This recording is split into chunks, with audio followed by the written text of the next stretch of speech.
Good morning बेटा। I hope आप सभी ठीक होंगे।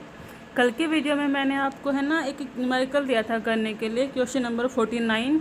तो एक बच्चे का कमेंट आया था वीडियो पे कि क्वेश्चन नहीं हुआ, तो शायद आप लोगों से ये वाला क्वेश्चन नहीं हुआ, इसको मैं करवा देती हूँ। तो देखो पढ़ो इस क्वेश्चन को, कहना क्या चाहता है। A ship is moving at a speed of 56 km per hour. 1 second later, its speed is moving at a speed of 58 km per hour. What is its acceleration? क्या बता रखा है कि एक सेकेंड के टाइम इंटरवल में हमारी जो शिप है उसकी जो स्पीड है वो 56 किलोमीटर पर आवर से 58 किलोमीटर पर आवर हो गई है। तो आपको निकालना है कि उसका एक्सेलरेशन कितना होगा। अब देखो यहाँ से अगर हम देखें u जो कि होती है हमारी इनिशियल स्पीड, वो दे रखी है बेटा 56 किलोमीटर पर आवर। ऐसे ही v हमें दे रखी है बेटा 58 किलोमीटर पर आवर और टाइम दे रखा है बेटा हमें 1 सेकेंड।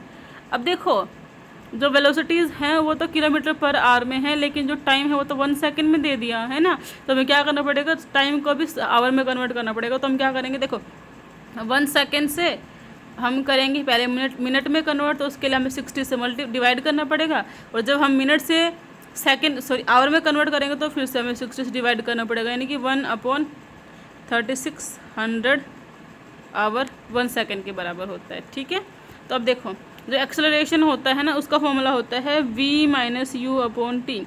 v माइनस यू क्या है, change in velocity upon T क्या है, टाइम। v कितनी बेटा 58, u कितना है 56 और टाइम कितना भी 1/3600 है। तो 58 माइनस 56 2 मल्टीप्लाई बाई, अब देखो ये 1/3600 है तो ऊपर जाके ये 3600 अपॉन 1 हो जाएगा। अब 36 2 ज़ा 72, तो 7200। अब जो एक्सेलरेशन है, एक्सेलरेशन की जो यूनिट्स होती हैं वो मीटर पर सेकंड स्क्वायर होती है, लेकिन क्योंकि यहाँ पे किलोमीटर पर आवर में है तो ये हो जाएगी किलोमीटर पर आवर स्क्वायर। ठीक है, तो जो हमारा आंसर होगा वो हो जाएगा बेटा 7200 किलोमीटर पर आवर स्क्वायर। ठीक है, तो यहाँ से अपने जितने भी न्यूमेरिकल थे वो ख़त्म होते हैं। काफ़ी बढ़िया न्यूमेरिकल थे इस चैप्टर के अंदर, तो सारे न्यूमेरिकल करना बेटा अच्छे से। आज हम करते हैं फिल इन द ब्लैंक्स और ट्रू फॉल्स। ठीक है, इस चैप्टर के ही। तो पहला देखो क्या कह रहा है, blank space is a motion in which a body repeats the motion at equal interval of time. कि ऐसा कौन सा मोशन है जिसमें कोई भी ऑब्जेक्ट अपने मोशन को रिपीट करती है एक फिक्स्ड टाइम इंटरवल के बाद। तो बेटा ये मोशन होता है पीरियोडिक मोशन। ठीक है, तो पहले वाले में क्या आ जाएगा, पीरियोडिक मोशन हो जाएगा, यानी कि पीरियोडिक मोशन वो मोशन है जो कि खुद को एक फिक्स्ड टाइम इंटरवल के बाद अपने मोशन को रिपीट करता है। सेकेंड देखो, the time taken by a pendulum to complete one oscillation is called.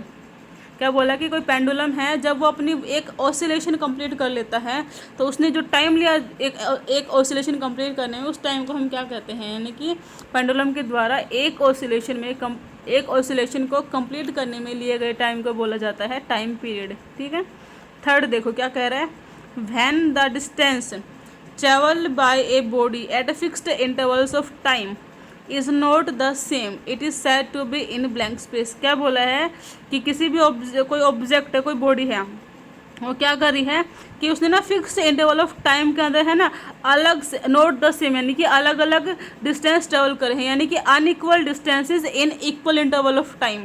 तो अनइक्वल डिस्टेंसेस अगर unequal distances in equal interval of time में अगर वो कोई करता है तो उस मोशन को हम बोलते हैं नॉन यूनिफॉर्म मोशन। तो थर्ड का क्या आंसर होगा बेटा, non uniform motion.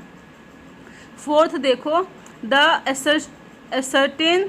ascertain the distance traveled by the vehicle the n blank space is fitted along with the speedometer। Speedometer क्या होता है बेटा, स्पीडोमीटर होता है ऐसा एक डिवाइस जो कि व्हीकल्स की स्पीड को मेज़र करने के लिए उसमें लगाया जाता है। ऐसे ही वहाँ पे स्पीडोमीटर के साथ है ना एक और डिवाइस होती है जो कि ये बताती है कि आपके व्हीकल ने कितनी डिस्टेंस ट्रेवल कर ली है, उसको नाम दिया जाता है ओडोमीटर। ठीक है, उसके बाद है the basic unit of time is, time की बेसिक यूनिट क्या है, तो टाइम की बेटा बेसिक यूनिट है सेकेंड। ओके, सिक्स्थ देखो, the distance time graph for the motion of an object while moving with a constant speed. कि कोई ऑब्जेक्ट है कांस्टेंट स्पीड से मूव कर रहा है तो उसका जो डिस्टेंस टाइम ग्राफ होगा वो कैसा होगा। तो बेटा जो डिस्टेंस टाइम ग्राफ होता है कांस्टेंट मोशन के केस में वो होता है एक स्ट्रेट लाइन। ठीक है, आगे है the distance covered by an object in unit time is known as. Distance upon time क्या होती है, स्पीड होती है ना बेटा। तो distance covered by an object in unit time क्या होती है, स्पीड। आगे है the ages of stars and planets are often expressed in blank space of years. के जो अपने तारे होते हैं या फिर जो ग्रह यानी कि जो प्लैनेट्स होते हैं इनकी एज को हम कैसे डिफाइन करते हैं, तो उनकी एज को एक्सप्रेस किया जाता है बिलियंस ऑफ ईयर्स में। ठीक है, उसके बाद है नाइन्थ का डिस्टेंस का। डिस्टेंस देखो स्पीड होती है डिस्टेंस अपॉन टाइम, तो डिस्टेंस क्या हो जाएगी, स्पीड मल्टीप्लाई बाय टाइम। ठीक है, तो डिस्टेंस कवर्ड किसके बराबर होता है, speed multiply by time. 10th हो जाएगा बेटा motion of the object can be represented in pictorial form by the blank space. क्या बोला कि कोई भी ऑब्जेक्ट है उसके मोशन को रिप्रेजेंट अगर आपको करना है पिक्चोरियल यानी कि डायग्राम का यूज़ करके उनके मोशन को अगर रिप्रेजेंट करना है तो हम DT ग्राफ यानी कि डिस्टेंस टाइम ग्राफ के रूप में रिप्रेजेंट कर सकते हैं किसी भी ऑब्जेक्ट के मोशन को पिक्चोरियली यानी कि डायग्राम के फॉर्म में। ठीक है, तो ये हमारे फिल इन द ब्लैंक्स इस चैप्टर के समझ में आ गए होंगे बेटा। अब हम कर लेते हैं fill in true false.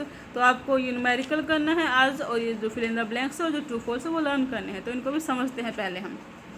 A sundial works by casting a shadow in different position at different times of day.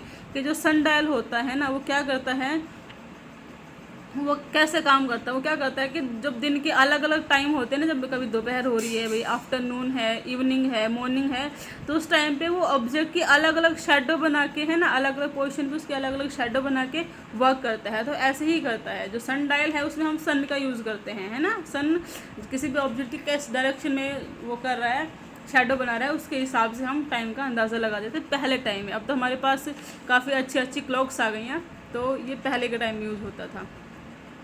Second है the time required to complete one oscillation depends on the mass of the string of simple pendulum.